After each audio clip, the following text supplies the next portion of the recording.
नमस्कार दोस्तों, मैं इस वक्त इंदौर में खंडवा रोड स्थित यूनिवर्सिटी के ऑडिटोरियम में हूँ और यहाँ पर इस वक्त महाराष्ट्रियन नाटक दी फाइनल ड्राफ्ट का मंचन हो रहा है। इसकी स्टोरी अभी तक जो मुझे बताई गई है, जिन्होंने इसको देखा है उन्होंने बताया कि एक लड़की रहती है, वो उसकी पूना में सिस्टर रहती है, वहाँ उसकी उससे बनती नहीं है तो वो मुंबई शिफ्ट हो जाती है स्क्रिप्ट राइटिंग वगैरह के लिए। और यहाँ पर जिस प्रोफेसर के साथ में वो काम करती है वो थोड़ी बहुत उनसे भी उसको कोऑर्डिनेशन करने में थोड़ी प्रॉब्लम आती है और फिर धीरे धीरे से प्रोफेसर के फैमिली को समझने लगती है।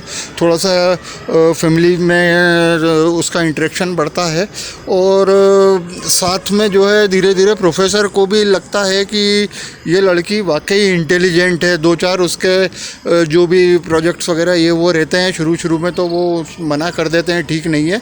और अभी इंटरवल हुआ है, अभी यहाँ तक की मुझे स्टोरी बताई है और अब मैं 2.5-3 मिनट का आपको एक ग्लिम्प्स बताता हूँ। मैं धीरे से अंदर एंट्री लेता हूँ, ये अब आप देखिए।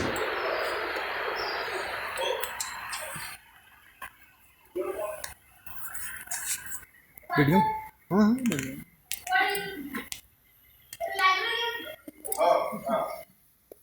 तर तुम्ही म्हणालात की तुम्ही काही वाचायचं, म्हणजे आपल्याला वाचायला काय आवडतं ते ठरवलं नव्हतं तेव्हा तुम्ही? नाही, काय आहे, मला तेव्हा तसं काही चॉईस नव्हतं. चॉईस नव्हतं म्हणजे लोकांनी वाचायला नेल्यावर लायब्ररीत जी पुस्तकं उरायची आणि सहसा त्यांना कुणीच हात लावायचं नाही. ही अशीच सगळी पुस्तकं वाचायची. सार्त्र, काय, जी.ए. कुलकर्णी, काफ्का आणि कोणतं आपला दोस्तोवस्की, ही अशीच सगळी जड पुस्तकं.